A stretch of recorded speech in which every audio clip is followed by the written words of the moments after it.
Na pièce moi qui les bien non ensemble. Non. Au-delà de tout, hein. Nzamba rojiger. A rojiger Madame Cardozo. Luka au bon la montée maintenant.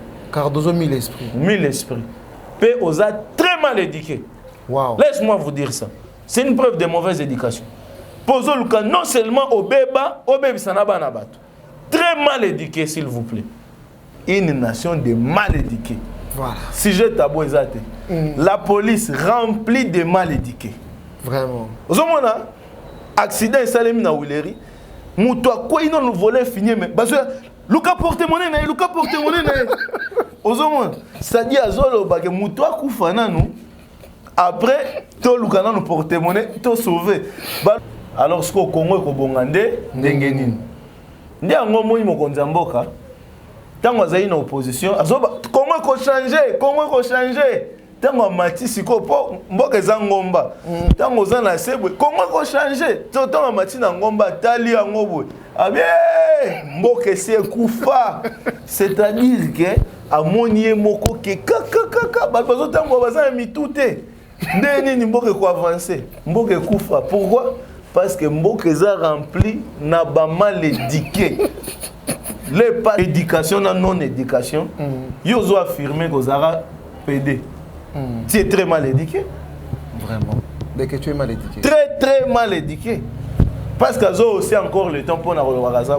Mais c'est d'accord, ça ne peut pas faire ce genre de choses. Batuloro là bas artiste Vani Morgan, ba photo na moni yango te mais eza normal. Pour tous en mboka ba mal éduqué ba baza. C'est une fille très mal éduquée. Vani Morgan. Oui, très mal éduquée. Et c'est le Ketchou, Tika Bavantir. Hein? Luka, au moni na ba mompono, par-ci par-là. Hein? Bateau, ça la rappelle qui n'umba ya qui pédé bazar. Hein? Pasteur, très mal éduqué. Aux hommes, Pasteur Azona, Azobet el solo, abike. Ah, est-ce que vous avez ça la bonne moi si na yote? Ils ont un développement. Na ma botte. Il y a un moni ba député belé tellement ba que mauvaise éducation est ça, ba on peut baza très mal éduqué. Azo un programme de société à postuler maternité au félé. C'est-à-dire quoi? Tant azo maternité au félé. La RDC pour M. Fayoulou, c'est qui? C'est qui? C'est lui. Pour M. Fayoulou. Pour lui-même. Mais nous le rappelons il y a 4 ans. Il est en train de demander à M. Félix le bilan de 4 ans. Moi aussi je demande à M. Fayoulou le bilan. Je suis très en colère. Il a mal géré le pays pendant les 5 ans. Monsieur Fayoul. Parce qu'il a prêté serment et moi je l'ai soutenu. Je l'avais soutenu. Tout ce qui est bazana maele te. Pour bailler babango. Et c'est nga basa le loro mobo pour mo qu'il ça nini et babango. Alors sous Basmeza dans un pays de mal éduqué, on ne soulève que la mauvaise éducation pour bailler bayo. Ndé lo kwa sali. Azoluka toyeba ye yango moyo tuninga kombo e bien ngo te poisande ni mal éduqué to tie kaka na sakwana so ko mi ko tanga kombo no zo pesa e gaz e lo azoluka wana akozwa ngo pe te. Les magistrats n'en parlons pas. Ils sont comment? Ils sont très mal éduqués. Les avocats? Les avocats très mal éduqués. Si on a dossier en Moscou, tout ça, donc il faut répondre seulement comme ça.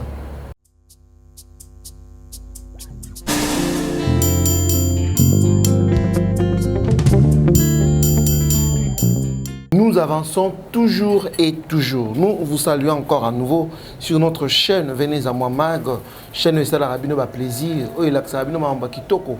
Pour boire bakama besoin de kanaba imboka. Bisika tubozali. Pour ça, il y a plaisir, il y a s'abonner, il y a partager. Parce que nos émissions, avec nos invités, tous sélectionnés, sont des invités trop intellectuels qui connaissent, qui maîtrisent beaucoup de choses sur la RDC, sur les actualités, sur beaucoup de choses. Alors, pour nous, ça fait plaisir de venir pour encourager, pour partager la vidéo, il y a s'abonner à la chaîne, pour c'est ce que nous disons toujours à tout moment. Avec cette grande équipe de venir à moi Mag, nous avons effort de fournir chaque jour tout le soutien d'une manière ou d'une autre pour que tout ça, l'actualité, pour Mboka, ils en a pour ça, Bino, ils en a pour ça, pour tout ça, bien. comme je le dis toujours et toujours, que tout ça, il y a activité, tout ça, il y a événement, il y a modérateur, il y a orateur, il y a événement, il y a la politique ou autre, n'hésitez pas à nous contacter. Nous avons les matériels sophistiqués qui vont permettre que couvrir l'activité de l'union et de la mariage. Et dans l'activité politique, sociale, nous sommes vraiment déçus. Alors, tu peux merci sur mingi, na confiance. Au boza ko sala kabiso, na ba remerciement, bozo sala na ba encouragement, bozo sala toujours ya mingi.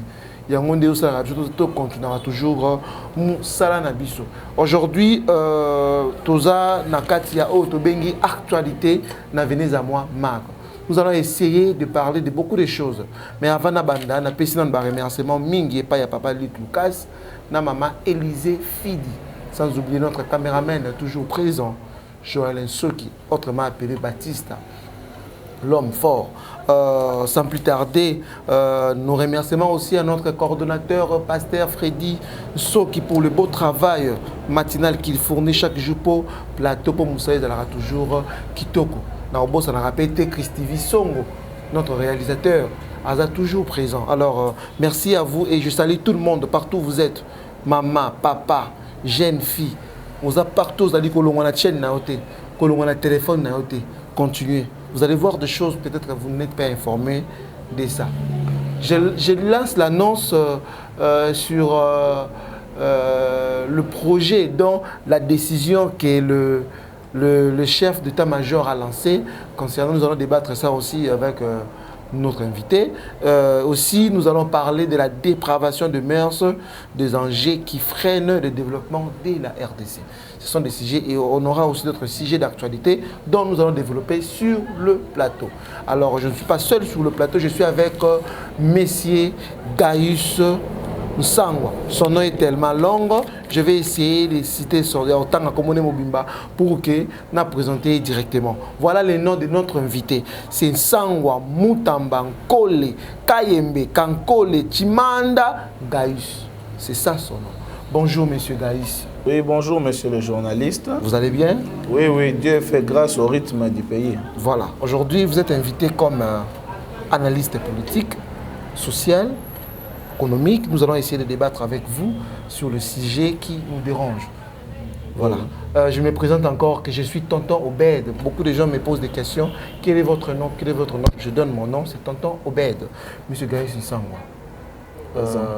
Vous avez suivi ce que le chef d'état-major a lancé? Oui, oui, nous avons suivi avec beaucoup d'attention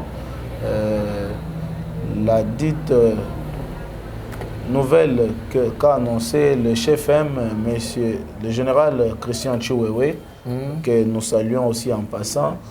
Et nous saluons aussi ce beau travail et le courage et le mouvement et l'allure qu'il est en train d'apporter à cette armée qui est notre armée congolaise, le FARDC. Comment vous avez analysé la décision dont il avait prise? Parlez un peu à l'Ingala pour que Patnos soit comprendre. Oui, oui. Bissou Tozali Bakongomani. Qu'est-ce qu'il avait d'abord dit? Oui. Bon.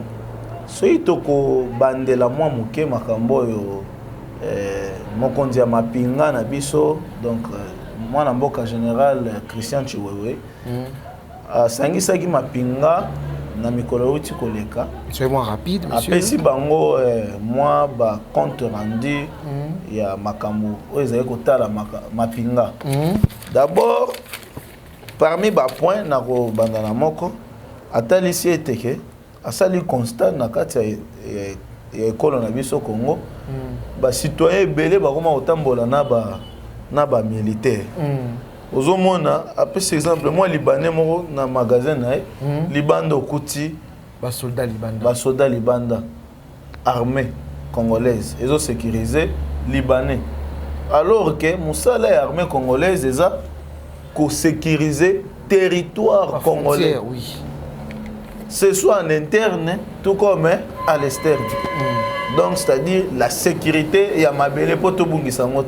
Mais au moment où un soldat tiki serment au drapeau pour sécuriser les Libanais. ou soit pas sécuriser Congolais moko wana indien pona lokumu bamona e kazana pem donc à télémeli makambo wana en tout cas biso pe to sepeli na yango po elekaki. Voilà.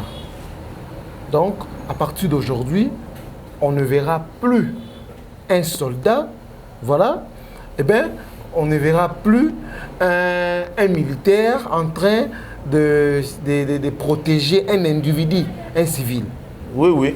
Donc, parce que d'abord, il a souligné, le général Christian Chiwewe a souligné dans sa dite qu'il a dite récemment, il dit que seul le président de la République, voilà, qui est commandant suprême des forces armées, et le ministre de la Défense ont les droits d'être sécurisés par les militaires. Voilà. En dehors de ces deux personnes, il dit personne d'autre n'a les droits. Ni d'autres ministres. Non, les ministres, c'est la police. Ce sont les attributions du ministère de l'Intérieur de sécuriser les députés, de sécuriser les ministres. Même le premier ministre qui est chef du gouvernement n'est sécurisé que par la police et non l'armée. Voilà. Voilà. Donc, que ce soit le ministre, toutes sortes de ministres, ainsi que le premier ministre, n'ont pas droit d'être protégés par le militaire, mais plutôt par la police. Voilà, la décision a été déjà faite. Nous avons posé la question à notre invité, M. Gaïs Sangwa, a répondu. Maintenant, parlons de la dépravation de mœurs, des enjeux qui freinent le développement de la RDC. Oui, en tout cas, le sujet, c'est un très bon sujet. Tout d'abord, nous remercions toute la coordination de Venez à moi, MAG. Voilà. Et aussi pour l'invitation, ils ont songé à nous. Oui, nous saluons notre coordonnateur, le pasteur, qui a aussi pensé à nous. Voilà. Oui, alors, nous étions en train de parler de ce sujet qui est la dépravation des mœurs et les enjeux qui freinent le développement de la RDC. En tout cas, papa, maman, il faut tout mélanger avec Bankota. Pour tout ça, des pères et des mères. Voilà. Des pères et des mères, il faut que minoko epanae. Alors, dépravation des mères, c'est ça, kaka, le lenga koloba, biloko eza ba comportement mabe, o eza na mboka o. Beaucoup kanisa nanga nakala, eza une émission moko boye bande koleka 12 heures juste. Bazo lakisa, moto akomi waki posa kosuba, abeti porte na toilette, abeti porte na lupango lobi na suba batika ki kosuba, batie très bien. Mais mususu ayemba ngaka na mir andi ko suba batie nini croix boye ba émission wana ça fait peut-être 10 ans ou 12 ans passés. Donc ezaki moi appel ya changement ya mentalité mon robot sur lelo comportement comme tellement mabe makasi ke même ba o ba sili sa classe to ebi susu te o ya tanga na o ya tanga te et là c'est que éducation comme mabe makasi.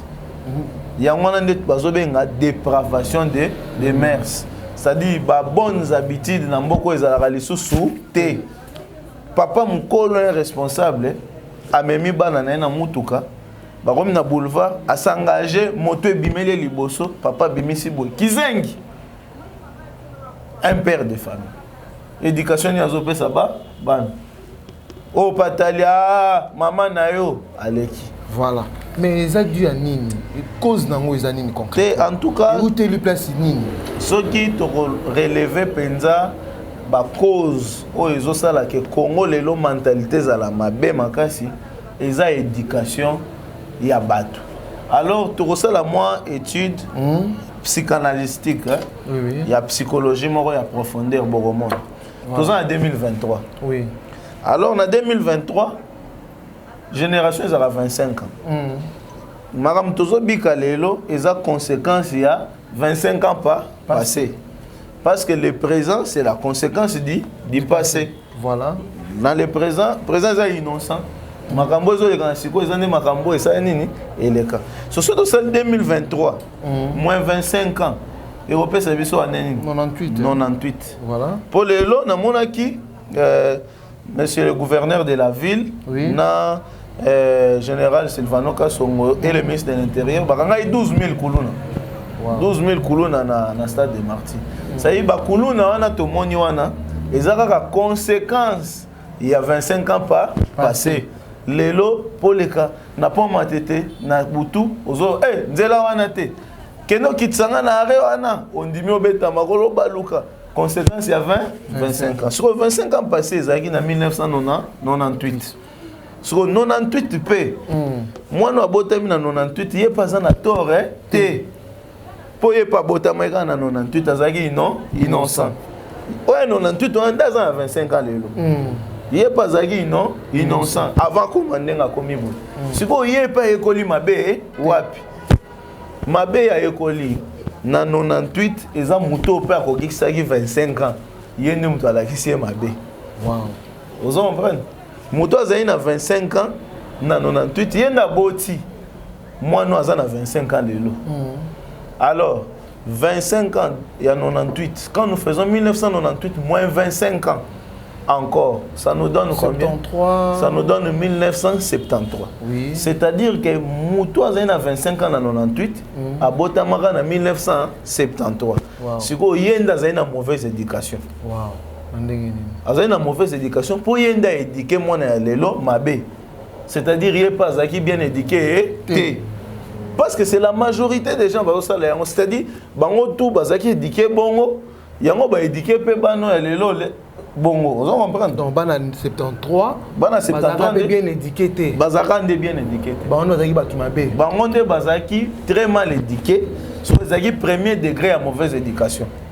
Voilà. Vous comprenez? Nabila à 73 génération wana muto abotami de 60 ti ba 70 ti na 80. Bango de bazaki très mal éduqué. Conséquence bana ya ba 90. Bana ya ba 2000, baza très mal éduqué. Il y a deuxième degré. Bana ya ba 2000, baza plus mal éduqué na troisième degré. Voilà. Alors, d'où est-ce que ces choses viennent? C'est-à-dire que ce parent ya muto abotami na 60, c'est un parent qui a vécu avant l'indépendance. Voilà. Parent abotama qui avant l'indépendance, azaki très mal éduqué. Sauf que azaki préparé ndete. Voilà. Aux hommes, il y a ça qui préparé. Le Belge ne l'a pas préparé à ce que Azala n'a pas responsabilité morobou. Alors Congolais ouais si kosani ko bengana mundele. Tant mundele akei bon, to revendiquer indépendance, mboka ngoze ya biso nyonso. Est-ce que ça yo? Ils a yoté. Yo no robongisa mboka. Yo repekisa muto ke na gauche pendant que tozo indépendance. Ils a nani? Il y a Moutouté. Alingi. Alors, comme les gens faisaient ce qu'ils voulaient, il y a un moment où ils ont évité que les gens en désordre. Planification familiale, les a là. Alors, à Boti, moi, il y a 73. Il y a 73 ans, la zone qui a Mboka Zarabiso. Ah, ma belle Zarabiso, tout le monde n'importe où. Alors, ne bazan bezan, tout souba n'importe où. À Boti, moi, Yépe, c'est quoi Azobota moi na 98. Moi na 98 azokola sans éducation. Et ça ngani pe les sous que babane kotanga les sous classe T. 98. Classe T parce que gratuité ça a quitté. Voilà. Donc misous barotanga T. C'est comme ça que ba misous bazotanga T. Classe comme nini théorie. Yango komona ke bana 73 wana on a fait le pillage dans 90. Voilà. Bah éviter que société aux autres tumbawana, il y a un relais ça lobby. Conséquence aujourd'hui, il n'y a pas de société. Et nous surtout faut l'État. Oh l'État est incapable. Mais oui, parce que le problème c'est que la maladie du Congo, c'est la dépravation des mœurs. Il y a des citoyens congolais. Voilà. Les hommes politiques ne sont pas bien éduqués. Wow. Ok. Aux hommes, tous les hommes politiques. La majorité, la plupart, ne sont pas bien éduqués. Soyez explicite. C'est-à-dire quoi? Nous avons appris à l'école primaire que la famille, elle est la cellule de base d'une société. Alors, si déjà dans la famille, bah dérapage, ça l'est mis, bah gérant moté, il y a un monde qui est dans la société. Voilà pourquoi aujourd'hui, Bota la binomoko, Kinshasa seulement, la capitale, salité à l'Olengewana. un licencié est là bas 16h à 6 comme la jus car na ka niveau wow ça dit yé batangi ça été que batia biloko na poubelle donc malgré instruction à classe ya zui azana mauvaise éducation mo rezo revendiquer que était ato bois qui na seyo ko bongisa Congo ozomona mais soka comme na France azoko roboaka tazo kaso eh tala constat ba congolais libanda mboka alinga sa eloko mo eza normal te bazo 50 bon eh ba 50 ba mona ndeni c'est pour na eza amusement ça dit zo c'est qui sait comment est-ce que les choses sont en ordre c'est malheureux peuple congolais c'est à dire que apprenez à éduquer vos enfants voilà les loyo zo mona ke mona ayibaka ba 100 francs yezo c'est que c'était azora son ba ne ba bazoka ezali 100 francs mais lobby a remis ce qu'on a ba chéri basenge kabelo atali $20 ayibi $20 tant ayibi $20 après si kabelo parce que lobby et comme que te na sera pena mituka ah et chéri ya ko zona mutuka no kasi parce que ezo senga mutuka mais entre temps raisonner que ah mais les kambo mutuka wa ba jeep mo pe e yaka ko parquer ah ouais sonne ba jeep e yaka ko parquer ah c'est mieux to telemaka wa taxi vous savez na obete la bino li solo mo ya 1 minute si c'est une idée on a taxi ba hotel sa taxi bo ta hotel ma les chètes yango kita na mona vidéo moko wana na ba réseaux sociaux moto aye na bato boy tant moko nga kita mususu akangi catch wa ba étranglé ti azui kutu na libanga azobamba mutu moto ti ba exterminer ba zui moto ba sa nini bakei wow ozomona c'est-à-dire que du coup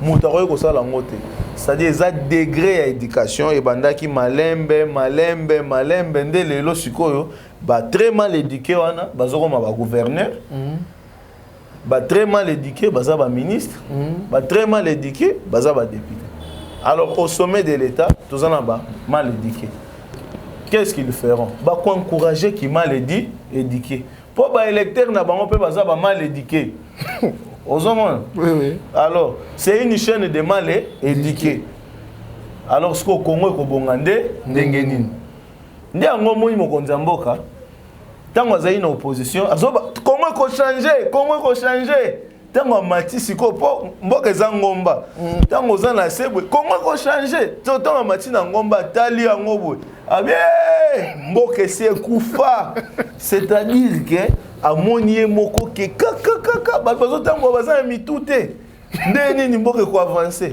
mboka kufa pourquoi parce que mboka eza rempli na ba mal éduqué les pasteurs très mal éduqués aux hommes pasteur azona azobeta le solo abike ah est-ce que ko sala boina mwasi na yote olobite biloko wana nde totalaka na ba film porno to sala wana na mamati benile sina na masilo mais oui sosolo bake bo simba biloko wana te bokobebisa makam mwasi na ngaza ne propre siko na sala ngote point ozomona ozoba pe ko succès sexe à mwasi na yote et comme polémique pourquoi une nation de mal éduqués. Voilà. Sujet tabou exact. La police remplie de mal éduqués. Vraiment. Vous avez accident et salemi na Wileri. Moutoua quoi ils nous volé fini mais parce que Luka porte-monnaie na Luka porte-monnaie na. Vous avez ça dit azolo ba que moutoua kufana nous. Après to Luka na nous porte-monnaie to sauver. Ba lokoti premier groupe ba yibi téléphone na porte-monnaie ba kimi. Deuxième groupe ne bazo bende. Ça wa ki to sauver kope yaki kope zani muto akufa ba on ba sauver ozomona kende na ba parquet wana chef de l'état ministre informez-vous bakangi muto azana na passe tobo ita sali mabe mais loi elobi la présomption de l'innocence sikoyo ba yeko tikele biloko kolia maman wana otiki nga sen bakanga mwana ne na parquet ya Gombe aelie lipa ya 500 manteka ya 500 nage ya 500 total c'est combien 1500 sikoyo ayaki na transcope ya fonction publique ngasani 500 avant on a parqué ba papa on a ba lobby maman 5000 avant kotati biloko papa nanga na sala 5000 te azwata biloko olia kasi etika la kali bandati tango yaki ofutaki transporter pas avant kota wa combien 5000 attaqué pas procureur azoi sa maman te cache zaka ya bango solo la kana bango c'est quoi une preuve de mauvaise éducation il n'y a pas les mères c'est-à-dire que te namboko eza ozana diplôme no licence okoko mano magistrat ozana papa ozolo comme ça là toujours comme économiste na banque oza économiste kota mais on ne se rassure pas ceux qui osent ba mère ça bien ce qui est grave commune nyonso surtout ya Kinshasa pe na kati mboko epesa attestation de vie de bonne mère so voyez ba retourner mutuna te nazola $10 tikaka kombo c'est-à-dire que ça ne les intéresse en rien et le bourgmestre va signer sans même voir c'est-à-dire que Koulou Nazol comme ça bako payer te ko luka ba vie bonne mère $10 bon $10 bon non comme na oyiba na poko na oya aibi d'ailleurs les délinquants babunga raté roye bakaka ki amela radiamba elongi bo siko bourgmestre monita monika kalonda kabemba a signé ba futaki $10 réussi ça l'accès carnet excellence yango OK a signé ba délivrant siko banque tali ala bonne mère de mundela engagé siko tanga fandi ozoka moral les andeni mundelo pe mo so de retriquer vrai mauvaise éducation pe mukolo mususu ba triquer ndo moni na poto ba noir précisément ba congolais azoluka mukanda abi mais on a pas bien na rolinga azana 80 ans on sous na bouton super coussin na fini kakati a fini abomi c'est-à-dire ko boma ko iba na mboko eza na ngo eloko te pourquoi c'est une preuve de très mauvaise éducation. C'est-à-dire les bien éduqués, bazana bango ata moi 5. Ba pasteur très mauvaise éducation. C'est-à-dire azotia maramonza mais atali nasina mona déjà pasteur bazo entre bango sur la bien petit wana za pena tolo po bon nazo ebisa azana po na simbio mota onction maîtrise à terre. Frère, onction maîtrise à terre. Le bord déjà comme un cœur. Ce côté on a senti pendant que son wakash. Aza pendant moi c'est-à-dire que aux hommes aux bêta ma solo que aza chéri aza muke aza boye pe yango moni éducation eza les sous-souté. Vraiment. Pourquoi? Talelo 18h. Maman la bana va faire une novelas. Famille comment on dit? Famille moko erenyaka na novelas ça. Gallardo. Gallardo. Maman tiki akimie. Bazo embrasser maman la bana ba jeune frère. Balingani, c'est-à-dire que la foi vient de ce qu'on entend. Ce qu'on entend plus tard pour ça là. C'est-à-dire que tant mazota là. Bana bazomona siko bana bazana 13 ans kasi alingi Gallardo te yena Marina bakomi mwasi na mobali chaque jour on basambrasa siko bana yo mama esengo zoka na boseka na koseka na bango zande moko te muna mutazo seka na se ya esengo eloko mo azokanisa yo mama ozoseka bona passion ne papa ne ko sala peut-être tango ndo linga peut-être comme un épisode mais bana non ba vivre en te bazoseka ka esengo yake ce qui biso peut te comme une étape c'est ce qui fait que ba opé mibali batala ba film na bango ba ya basi bazota appel novelas na bango na polele ba wana batala ba film na molili so bakutani petona pas bien au patani ki Gallardo pas embrassera bien azoluka pratiquer Gallardo o ya pratiquer ba film Denis Les Salobi to pratiquer ngo wapi tant ça conséquence les filles mères dépravation de mœurs. Lélo, dans une famille où il y a pratiquement 8 filles, au Kokutake, les parents baroma roboko la rara bakoko na bango. Aux hommes, plein d'enfants. C'est-à-dire ma botte, tu en Chine populaire. karaté Congo comme machine d'Afrique. On a qui monté, babi Chine d'Afrique. Ils ont un développement na mabota. Il y a un moni ba député belé tellement ba que mauvaise éducation ça, ba on peut baza très mal éduqué. Ils ont un programme de société à postuler maternité au félé. C'est-à-dire quoi? Tant on maternité au félé. Nous sommes aussi près des élections. Hein? Oui, mais discours, il y a un encore les autres romans, les américains, les arabes. Aux hommes, Maïkouna, l'eau, chaud, surtout, l'éducation, c'est le premier secteur. Voilà. Il faut développer. Il y a un sage chinois là-bas. Ce qu'on a développé, au Bomamboka, au Bomamboka, on a mandou quitté. Bomaka système d'éducation 20 ans après Namboka ana ba très mal éduqué ba rozala ba inconscient ba rozala Ozomo na Congo tozo ba que toza pays riche mais yo sur mon richesse à Congo non mais nazo tout na bino excellence député et tout ça na ici à mon iranium mamboko monsieur le journaliste yo bando bota matio komi boy nazo mona kutu na mande fa pembe sur mon iranium non. Hein? Non, non. Et si on a cobalt, yamboko, zinc, non. coltan, non. Siko, tozan na ngona Congo, ezakawa, wapi. Oh, Rwanda yibaka minéré, ayibaka minéré, oui, na kobo ya tepo bande kwana bazape mabe. Salutations, excellence, caméra, recadré ambassadeur wana. Mais est-ce que si on mona yango, te richesse yango ezakawa, wapi, to mona ngwata. Nalingai nandima, po moi, à 8 ans, tout n'a qu'un gars. Ah, papa, j'avais une question. Ah oui, à ça petit moro est venu. Tu sais, on était allé au musée national. Ah, c'est bien le musée. Ah bien, il y a l'histoire de notre pays là-bas. Ah bien, mais il y a quelque chose que je n'ai pas vu. Tu n'as pas vu quoi? Ah bien, on nous a dit que le Congo est riche. Et que le Congo a des richesses, les diamants, l'or, les coltans. Ah bien, mais quand j'ai cherché là-bas, je n'ai pas vu ça. Aux hommes, non, ce n'était pas pour les petits-enfants. Ça, c'est pas pour les petits-enfants. C'est-à-dire quoi? Na mise mounene bongo, trois ans à échantillon, il y a or, badiembisa, moi, vous voyez les choses là?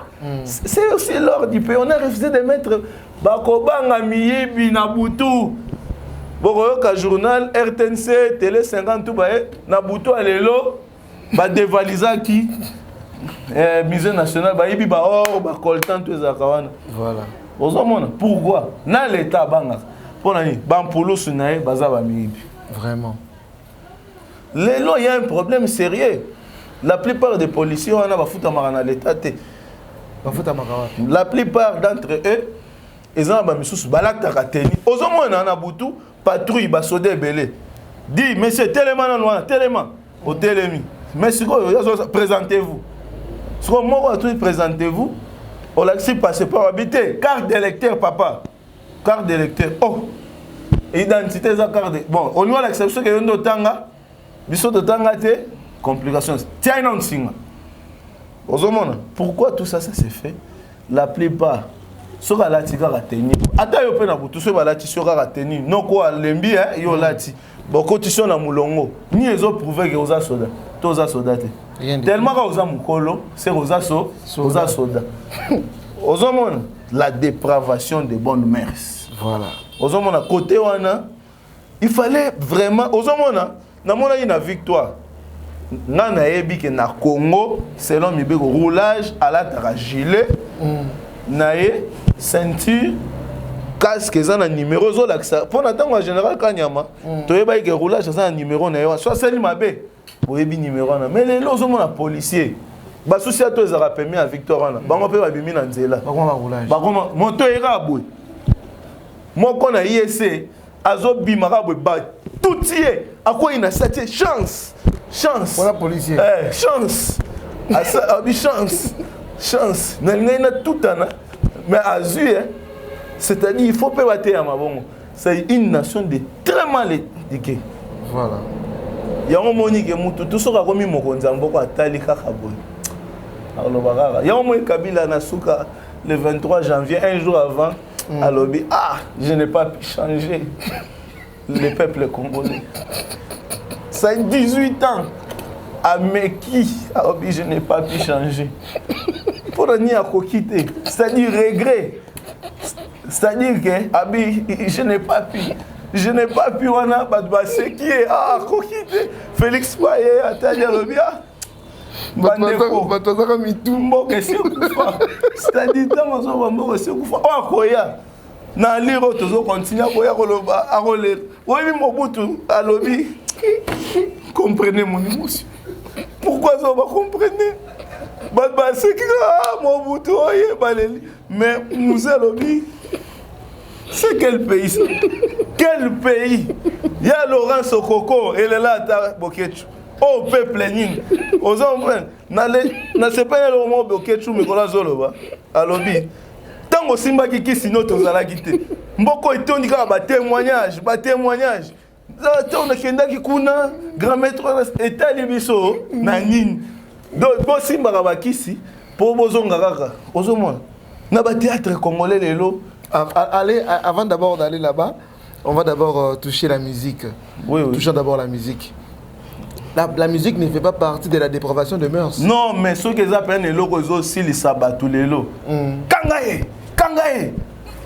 Nabeli liboma.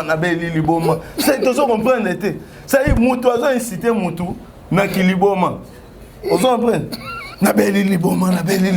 Kangaye. Simbaye. Ça y est, on s'en appelle. J'ai suivi un documentaire. Bazo comparé Afrique na l'Occident. En Occident, bazo la sera en train de travailler. Ceux qui caméra basculer en Afrique, bazo mon arabe bazo bin. Bazo bin en Afrique on danse au lieu de faire quoi? Travailler. De travailler. Tout ça est là, on a s'aimer. Les gens sont en train de faire quoi? En Europe on est en train de. Allez, ce qu'on on va récolter. Nzala. Masango eza te to ke kolukana na Zambie. Est-ce que masango eza OK pe na Zambie ezate. C'est en ce moment-là que l'Europe en tout cas frère nzamba otinda on a poto. Pourquoi tout le monde veut aller en Europe? Parce qu'on dit que la vie y a en Europe. Mais la musique est venue vraiment au monde mboka. Donc baloba ki ekufe. Ezalaki na pente mais musique pene ko tiango pena na se vraiment ozomona banzembo lelo eza banzembo mususu ngana yoka ngokaka na yoki ngokaka mukolwana ebimaka la baso ebisa OK nzamba zaka likolo mais nzembo nzambe te nzamba zaka likolo so simbaye bukakiti eza assassine babukakiti Namukile. Siko, toujours on prend été. Bakre Zara. Buka boy. Salaboy. Kibokolo. Et la kisini nin. Donc Bakre moko ezangitina. Mais ce qui est grave, ce qui m'a fait pleurer, na mona ki papa moi âge nanga. Papa ya âge à papa nanga. C'est-à-dire moi na ya ba 73 wana. Hier on est bien le sali na capella costume cravate sikoyo dans soana nanga mona ka ngote sali na zo mona ka mutu azo loka simba ba genou sala boy distance na kati mina kufa na simbi ba genou papa mkolo sko azo bino na décision azo tala te c'est na prince abi na simbi ba genou yaya na simbi ba genou mais c'est quoi ça? C'est quel pays? Vraiment. C'est-à-dire que ceux qui Voulouzi bazongi les sous. Bataille Mboka. Voulouzi, je lance aussi mes salutations à Voulouzi, grand coopérant, vendeur de véhicules. Je te salue Voulouzi. Donc, ceux qui Voulouzi qui mbango baé, ndenge honorable Daniel Safalela, Kingunza, baye lelo, bakomona nini mboka komi wapi? Daniel Safou spie à taper anti-valère. Mais l'honorable Daniel Safou, aza parmi les honorables, na lit. Honorable. Même les députés nationaux sont très mal éduqués. Très mal éduqués. N'a pas donné des leçons aux hommes. C'est-à-dire, on recoute un anti-valère, mais honorable. Honorable, boy. Aux hommes. C'est-à-dire que, honorablement, la monarchie, bazo koisa honorable Janine Mabunda aleki likolo azotia bakokende te azobi l'honorable Molière bakokende to azobina na kitaka bakokende to un honorable mon frère pour nanga na ebité papa Nembalemba soki honneur ezanine. C'est-à-dire le président de la République a un grand travail à faire. Vraiment. C'est-à-dire tant le président nazoloba mutute nazoloba l'institution pour mais il a un grand travail à faire. Les gens, ils ont une très mauvaise éducation. Bagarre du corps à président, très mal éduqué. Bon, comment tu peux dire? Je ne parle pas des individus, je parle du poste. Batutu Baroya Wassime, 99,9 sont très mal éduqués. Les pasteurs des églises, très mal éduqués dans ces pays. Les magistrats, n'en parlons pas. Ils sont comment? Ils sont très mal éduqués. Les avocats? Les avocats très mal éduqués. Si on a un dossier, tout ça, donc il vous répond insolemment comme ça. Voilà. Je sais que quand je dirai ça, vous n'allez pas être content, mais je ne vous insulte pas. Voilà. Je vous interpelle. Arrêtez-vous devant un miroir, observez. Est-ce que vous êtes très bien éduqué? L'éducation, ce n'est pas une insulte. Que tu es très mal éduqué. Quand on dit que tu es très mal éduqué, en fait, on ne t'a pas insulté. On dit que ton père n'a pas fait le travail qu'il fallait. C'est-à-dire, s'il y a quelqu'un qui doit me faire arrêter, ce n'est pas toi. Il faut que ton père vienne me faire arrêter, que tu as dit que je ne l'ai pas bien éduqué pour. Alors à tous ceux qui voudront m'accuser, la plainte n'aura que des sens si c'est ton père qui venait. Mais pour ça, tu as dit à mon fils que je ne l'ai pas bien éduqué. Mais si c'est toi qui viens, c'est ton père qui doit venir me dire que je n'ai pas bien éduqué mon fils en quoi. Mais si vous avez encore l'audace de venir me dire je ne suis pas bien éduqué, c'est-à-dire qu'il y a encore un ça ne va pas. Voilà. Vous comprenez? Un ça ne va pas. Parce que ici, ce n'est pas moi qui parle. C'est l'esprit des ancêtres qui est en train de parler ici. Voilà. Tu dois accuser les ancêtres. Voilà. Maintenant, Monsieur Gaius Sangwa, voilà, vous parlez bien et vous êtes en train de parler des choses que peut-être beaucoup de gens ignorent. Nous regardons, nous tous, vous venez de parler de Novelas, mais n'oublie pas, nous avons aussi nos chaînes de Maboké, de télévision, tout à l'heure, théâtre, de chez nous. Il faut la série, comment on appelle Mikolo, ok? Basi na théâtre na biso ba congolais baza ko s'embrasser na wona bazo pesa na mo ba baiser bango na bango ozo mona pe na ba réseaux sociaux hein mibali na mibali okuna zo baki non azaki chéri nanga ozo mona ngo ezo de kala kuta actuellement oui mais ouais bibiso toza ba to moindo pe poso moindo elo mona sepela kanango oyo ata ezaki mal placé mais ezaki na sens. Hitler ndeko na biso Hitler. On a topé simbo te place azoyoka biso. Azoyoka te? Azoyoka. Akufa déjà. Oui, le corps passe, l'esprit reste. Alobaka poso moindo ezara na des utilités. Kosala nango cirage na kosala nango ceinture. Mais cirage na ceinture.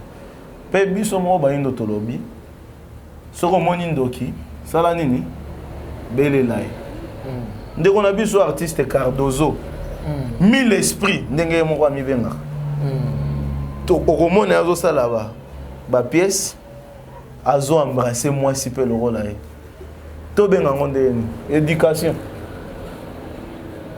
aza bien éduqué to aza mal éduqué il a ce rôle en rejouer te mais ce que ça rôle na rôle pe au mona ka bakulu no kataka loboko hein to pe ça est rôle que te yo tango kobima na coin sikoyo artiste to azaka très respecté comme monsieur Bobo na évité c'est un monsieur que je salue très éduqué très bien éduqué monsieur Bobo rozwa lichette robeta sko Cardozo na loboko il faut katana arrondima rôle wana olingate pour on olingate bakate loboko pour un rôle arrondimate bakate loboko pani bon tango koleka bon ata loboko kata na te mais ozo kapenza pota pe tout le monde comme ça docteur Moussoussana tio ba pince ah aroboy mais ce qu'il faut qu'on embrasser moi si ndako ndimi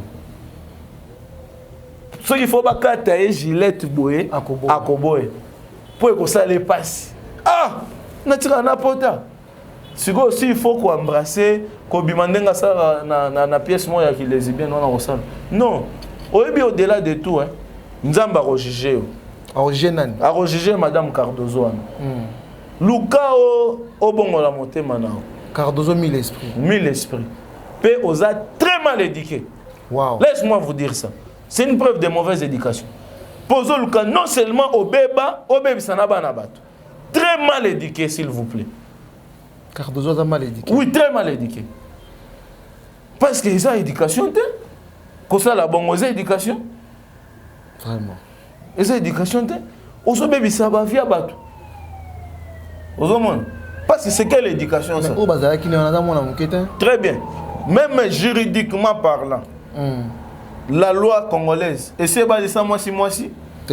C'est quoi? Oh, on a embrassé qui wana. C'est supposé que ça moi si à moutou. Ok? C'est quoi? Hier ils ont embrassé moi si à moutou. En qualité de qui? Dans ce pays-ci, il y avait le procureur général devait commencer à faire son travail. Et aux alabis de la justice, quand vous voyez de telles vidéos, monsieur le procureur, en tout cas, nous tous, peuple congolais, des pères et des mères très bien éduqués, nous vous soutenons. Arrêtez des gens comme ça. Balobi, oh non, vous les arrêtez. Attends, salis-moi 3 mois en prison. Mais nous allons garder la contrée. Mais nous avons les soucis du Congo. Tout ça, pour ça, Congo, il y a Mvoulouz Kimbangu. Congo, il y a Lumumba. Congo, il y a Kassavubu. Congo, il y a Papa Kizenga. Oh, il y a un livre d'or. Il y a Bangunza. Et ça la protéger. Makambo yake oh non. Baleli c'est déjà 3 présidents. Mobutu aleli. Oyebi na se rappeler à Siko. Tant otala photo ya Patrice Emery Lumumba batia ebo azarana ligne na ebo tant batia ebo. Omonaka tant belge azotia ebo omona azoseka. Oyebi ko seka azoseka ni. Azoseka ah tala mboka na biso vraiment. Mboka ba perdi.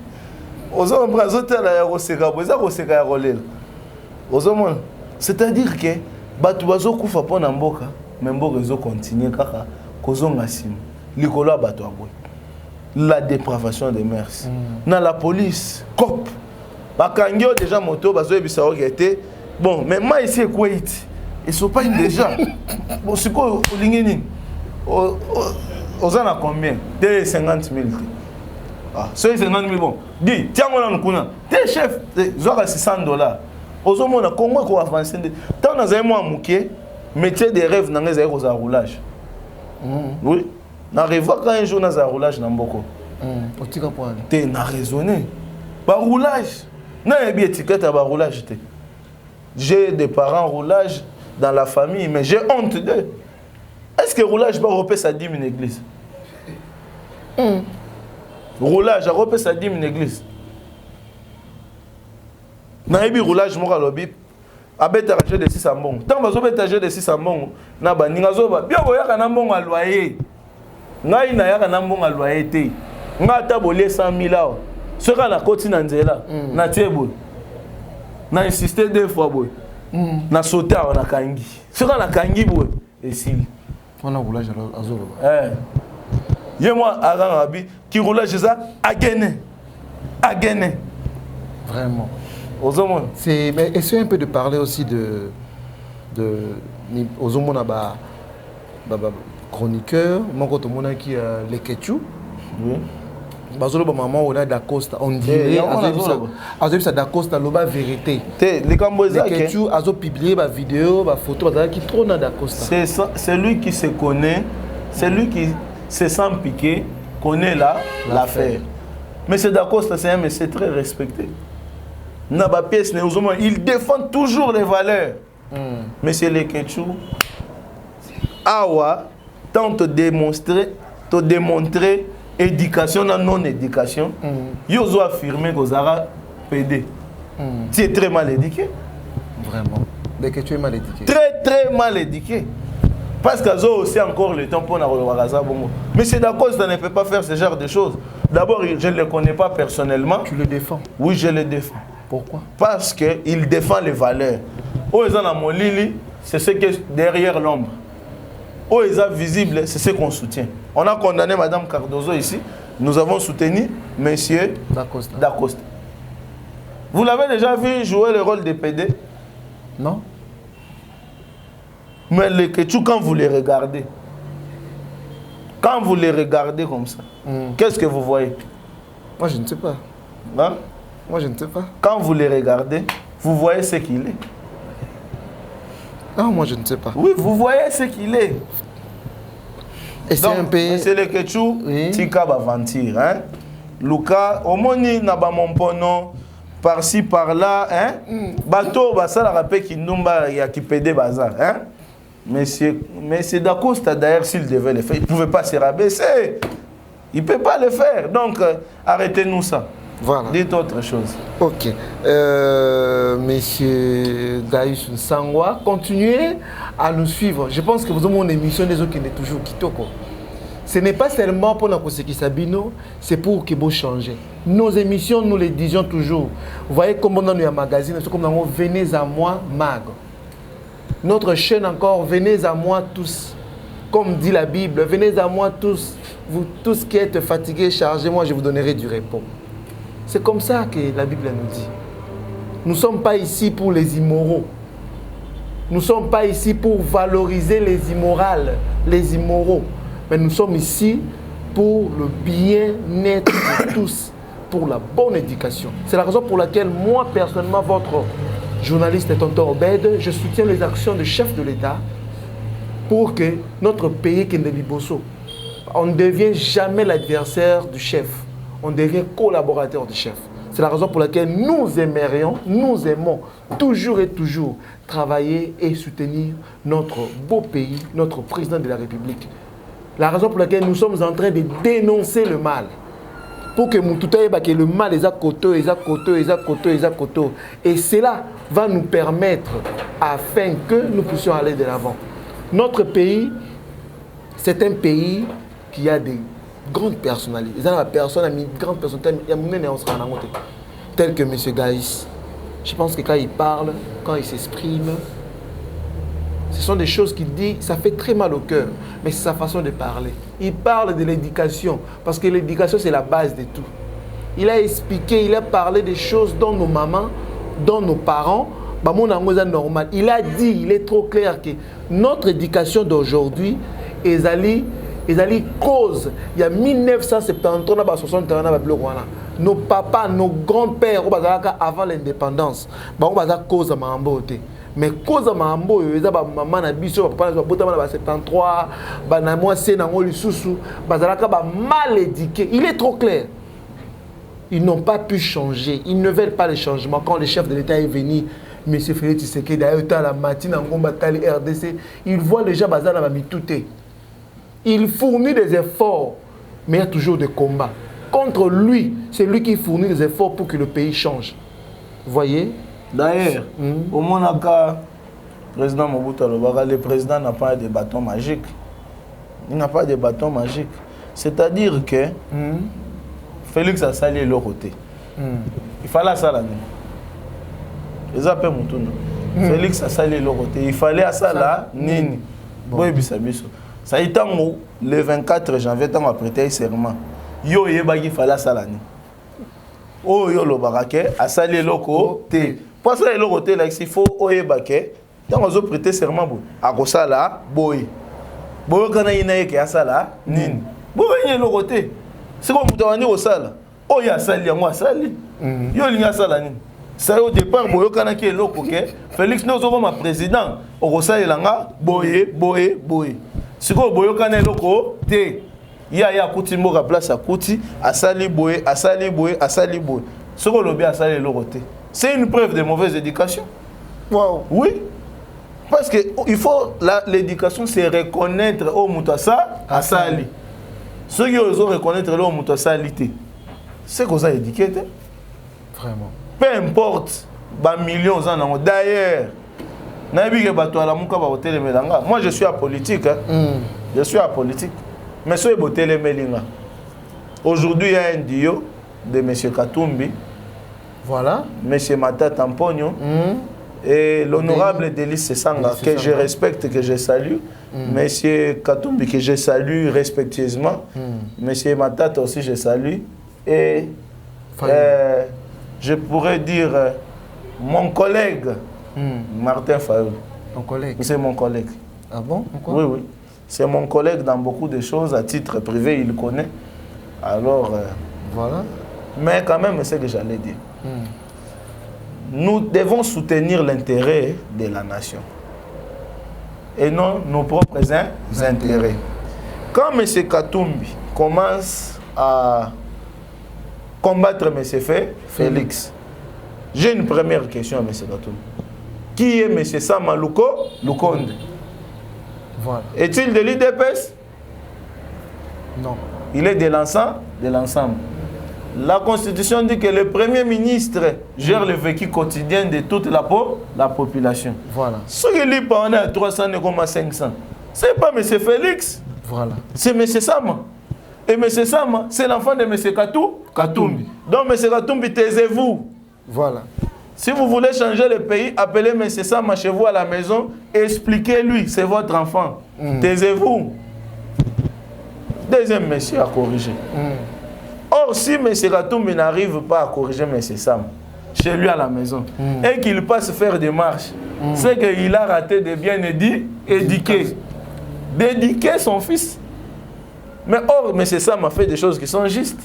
Voilà. Parce qu'il est arrivé au sommet de l'État. M. Katumbi n'est jamais arrivé au sommet de l'État. Vraiment. Donc, il n'a pas de leçons à donner à M. Sam. Donc, essayez un peu de vous asseoir sur votre canapé. Hein? Laissez les autres faire. J'ai un petit neveu qui disait toujours « Laissez M. Félix travailler ». Il avait 5 ans. On dit que les enfants, ce sont des anges. Je ne sais pas pourquoi il disait ça. Vraiment. Maintenant, M. Matata. Matata, voilà. Quand vous voulez faire des choses, vous étiez Premier ministre. Vous, au moins, vous avez déjà été au sommet de l'État. Dites-moi, vous avez trouvé les taux à combien? Et quand vous êtes parti, vous avez laissé les taux à combien? Peut-être que vous avez trouvé les taux à 9 et que vous avez laissé les taux à 16. Peut-être. Peut-être aussi que vous avez trouvé les taux à 5 et que vous avez laissé les taux à 16. Vous allez expliquer ça comment? C'est-à-dire que quand vous avez donné la chance là, vous n'avez rien fait. Alors taisez-vous. Si vous avez trouvé de nouvelles méthodes, qu'est-ce que vous devez faire? Vous êtes un sénateur, amenez ça au Sénat et on va voter. Matata pour nous. Monsieur Matata, en tout cas, vous êtes très respectueux. Vous avez fait d'énormes exploits, mais en ce qui concerne les Toli, Toboyi va conseiller. Continuez la chanson. Maintenant, le troisième monsieur, c'est M. Sesanga. Ok, c'est ça. Il n'a jamais été président. Oui. Jamais été ministre. Jamais été Premier ministre. Mais c'est l'enfant de Katumbi. Parce qu'ils étaient dans le même regroupement. C'est que M. Sama, c'est son frère. M. Sama, c'est son frère. Si ton petit frère n'arrive pas à faire quelque chose bien dans sa maison, il a des discussions dans le foyer avec sa femme. Vous, les grands frères, vous allez faire quoi? Vous allez l'appeler. Vous allez l'appeler. Ah, mon frère, tu vas aussi avec ta femme, essaye de temps. Si tu n'arrives pas, tu sors en cours de route. Tu commences à crier. Tu es un frère insensé. Vraiment. Pour être un frère cohérent, tu dois appeler ton frère de la même famille, causer. Alors, M. Sesanga et M. Sama sont des frères. Ce sont eux qui gèrent le vécu quotidien du pays. Bande quoi la mouka. À chaque fois, transport et mataka, carburant mataka. M. Sesanga, ayebi, azan de quoi M. Sama. Artika Roko Sabino. Sinon, tu seras bimi na balabala, vous êtes insensé. Et cette façon d'être insensé, quand un frère crie le mal de son frère en route, c'est une preuve de mauvaise éducation. Donc, Donc les pères devaient les éduquer quand il y a un problème. Les langes sales, c'est là en famille. Quand tu amènes ça dehors, tu es mal éduqué. Donc à vous de comprendre. Donc il doit faire quoi? Être Je vais donner les remèdes quand quelqu'un est mal éduqué. Mais d'abord, premier remède, c'est vous devez vous taire. Voilà. Ensuite, nous avons M. Fayoulou. Votre collègue. Mon collègue, très cher collègue. M. Fayoulou, notre concitoyen, candidat des élections 2018, étant proclamé élu. Il était élu. Parce qu'il avait prêté serment. Ah. Vous vous rappelez, non? Ah, okay. Donc c'est lui le président de la République. Vous vous souvenez? Qui est le président de la RDC pour M. Fayoulou? C'est qui? C'est qui? C'est lui. Pour M. Fayoulou? Pour lui-même. Mais nous le rappelons il y a 4 ans. Il est en train de demander à M. Félix le bilan de 4 ans. Moi aussi je demande à M. Fayoulou le bilan. Je suis très en colère. Il a mal géré le pays pendant les 5 ans. M. Fayoulou. Parce qu'il a prêté serment et moi je l'ai soutenu. Je l'avais soutenu. C'est lui le président élu, non? Mais pendant les 4 ans, qu'est-ce qu'il a fait? Qu'est-ce qu'il a fait? Parce que nous voulons réélire notre président, M. Fayoulou. M. Fayoulou, qu'est-ce que tu avais fait? Je n'ai jamais vu un président qui a marché. Voilà. Je me souviens, le Sphinx de Limité, paix à son âme, il a prêté serment ici à Limité. Je ne l'ai jamais vu marcher. Qui l'a vu marcher? Personne. Pourquoi il ne marchait pas? Il avait l'impérium. Alors, si M. Fayoulou marche, c'est qu'il sait qu'il n'était pas élu et qu'il nous avait trompé. Et tromper à toute une république comme ça, ce n'est pas tromper une des personnes, c'est tromper des millions d'habitants. Ce n'est qu'une preuve de très mauvaise éducation. C'est un monsieur très mal éduqué. Qui? M. Fayoulou. Parce que s'il était éduqué, il nous aurait dit que je ne suis pas président, c'est Félix. Mais nous l'avons cru.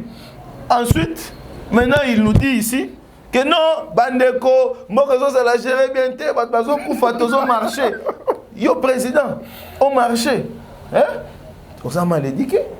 Au Kosabiso. Hein? Combien de Batouba Koufa le colonne? Nicolas Fayoulou. Oui.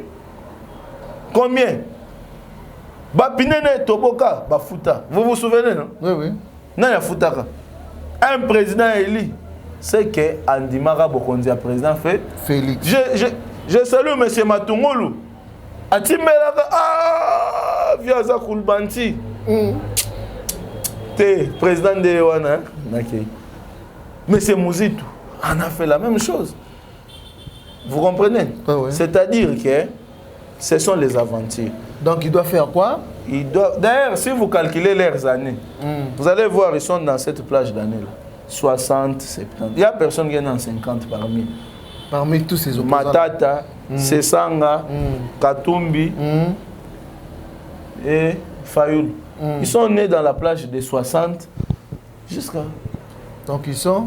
C'est dans cette plage-là des gens qui ont raté l'éducation. Voilà. Dont la plupart ont raté. Ils sont nés là. Donc, il se pourrait qu'ils soient aussi très mal éduqués. Donc, ils doivent faire quoi? Ils doivent se taire. Voilà. Donc, c'est comme ça que vous voyez que M. Félix aussi est né presque dans la même plage, mais avant. Hein? Il n'est pas dans la plage des gens de 60. Quand vous calculez, il est dans cette plage-là. Hein? Mais qu'est-ce qui s'est fait? C'est que lui, son père était né avant l'indépendance. Voilà. Pardon, les gens là qui étaient avant l'indépendance, mais il a quand même eu le temps de bien éduquer ses enfants. Voilà. La preuve en est qu'ils sont honnêtes. Vous comprenez? Très honnête. Félix est très honnête. Très honnête envers la population. Mais la population ne comprend pas parce que la population, la plupart a raté l'éducation. Ils sont conduits par ceux qui ont manqué l'éducation. Ils accomplissent un test de l'école primaire, les chiens conduisent l'aveugle. Vous connaissez les chiens conduisent l'aveugle? Oui, oui. C'est un chien qui vous amène là où il y a l'os qui est dans les trous. Alors l'aveugle est en train de suivre. Mais l'os est dans les trous. Le chien va sauter dans les trous. Et l'aveugle viendra dans les trous. Mais il ne saura pas comment descendre. Il va mal se cogner la tête. Et plus tard, ça sera le chaos. Donc ne suivez pas les gens qui ont raté l'éducation parce que vous allez très mal finir. Donc, c'est comme ça que j'étais en train de dire, la musique aujourd'hui, vous devrez chanter correctement. Donc, c'est-à-dire pour éduquer Monsieur Fali Poupa, Monsieur Ferregola, oui. Monsieur Fabrigaz, Monsieur Jibem Piana, Monsieur Kofi Olomide, oui. Et tous ces gens-là, vous êtes chanteurs, chantez comme il faut. Vous ne pouvez pas suivre les trios d'Asuta, Kabase les Ampagna, Dilou Diloumona, Papitex, Pépé Calais et les autres là.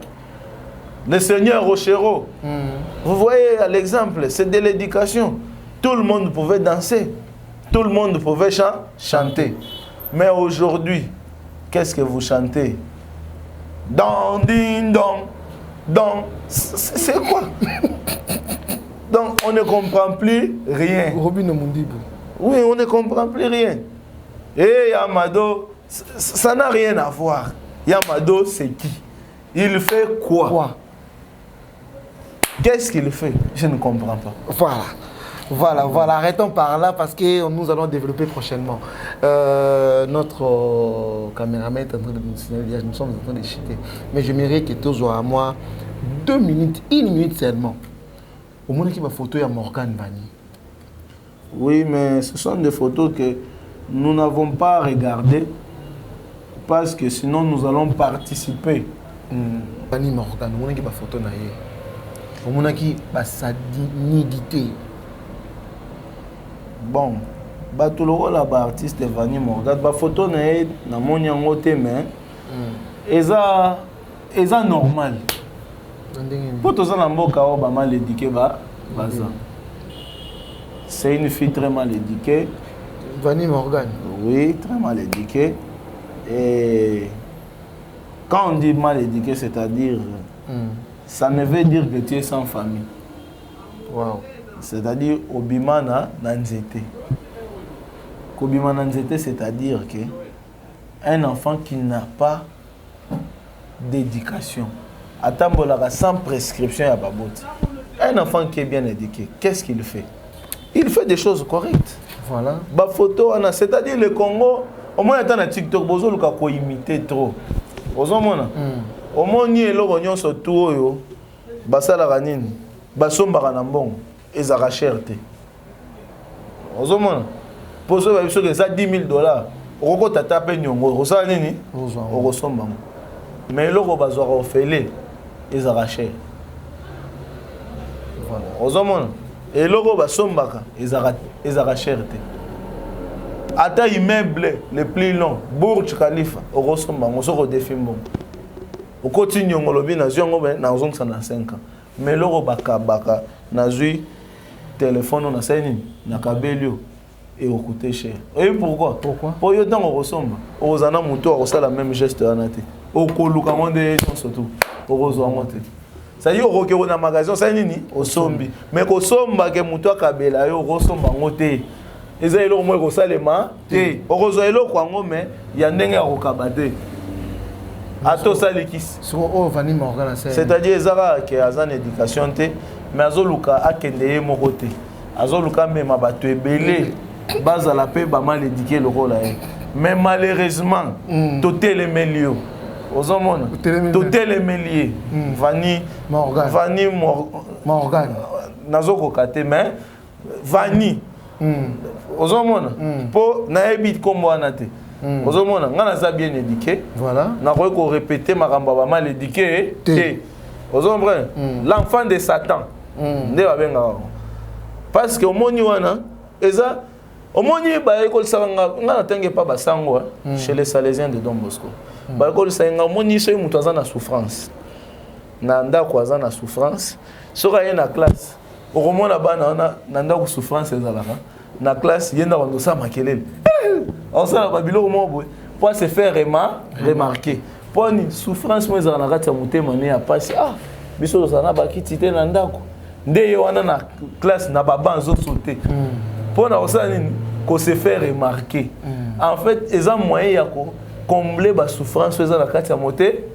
Bato batangi classe mingi te. Ba misusu opé bazana maele te. Po ba ye babango. Et c'est le pour mon qu'il est ça nini et babango.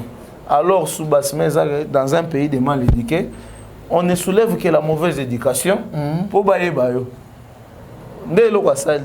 Azoluka toyeba ye. Yango mo tuninga kombo na ebi yango te. Poazande nini mal éduqué. Totie kaka na sakwana. So komi kotanga kombo nozo pesa e gaz. Elo azoluka wana akozango pe te. Voilà. Nous sommes à la fin de cette émission. Nous avons été avec Monsieur Gaius Nsangwa, qui nous a décortiqué, qui nous a parlé de l'actualité de notre pays. Il a parlé de la politique, il a parlé de la musique, il a parlé de nos séries théâtrales, il a parlé de beaucoup de choses. Alors, suivez cette émission avec amour, avec attention, pour le bien-être de tous. Prochainement, nous allons encore l'inviter sur le même plateau. Nous allons parler de belles choses dont vous allez aimer. Sans plus tarder, nos remerciements à notre coordonnateur, Pasteur Freddy Soki. Nos remerciements encore à notre grand caméraman, grand Joël Nsoki, autrement appelé Batista. Moi aussi, je profite de saluer ici des gens très bien éduqués. Voilà. D'abord, le président de la République, voilà. Monsieur Félix Fachi Béton, Moukwantombolo. Voilà. Ça, c'est sa culture. Hein. Oui. Et aussi, tous ceux qui sont très bien éduqués. Voilà. Je salue mon frère Romain Sangwa, voilà. un très bien éduqué aussi. Voilà. Et aussi toute ma famille, les amis et les connaissances. En tout cas, le grand conseil, c'est seulement que Soromonindoki, Belelaï. À chaque fois, si quelqu'un fait quelque chose, alors moi, ma bébé, beaucoup me gars, mal éduqué.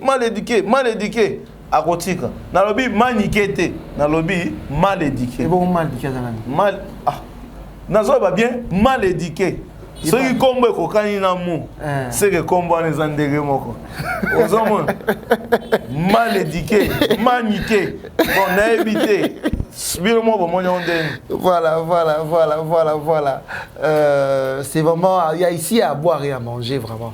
Comme je disais, nos remerciements encore à notre papa Luc Lucas et à la maman Élisée Fidi. Sans oublier aussi notre docteur Onema, très bientôt aussi on va les recevoir. Sans oublier aussi Déborah Moukendungu, sans oublier aussi la merveille Mouké, notre modéliste qui a fini à l'ISAM, sans oublier aussi Sephora Mouké, la femme de M. Katapaï innocent. Quand vous avez parlé de M. Katapaï, je me suis souvenu de quelqu'un. Innocent. Je ne peux pas oublier. Ici, il s'appelle Play Moutoumounene. Play Moutoumounene, nous te saluons aussi. Monsieur Joël, il s'appelle aussi Joël. Voilà, nous saluons aussi Voulou Ziggy, les grands coopérants de véhicules, vendeurs de véhicules, acheteurs de véhicules. Nous te saluons pour le beau travail que tu fournis à tout moment. Sans oublier notre Dieu Tout-Puissant, créateur du ciel et de la terre. C'est lui qui nous donne la vie. C'est lui qui rend Gaius. Sans lui, tous ces mal éduqués allaient déjà nous piétiner. Voilà. Vraiment merci et à la prochaine.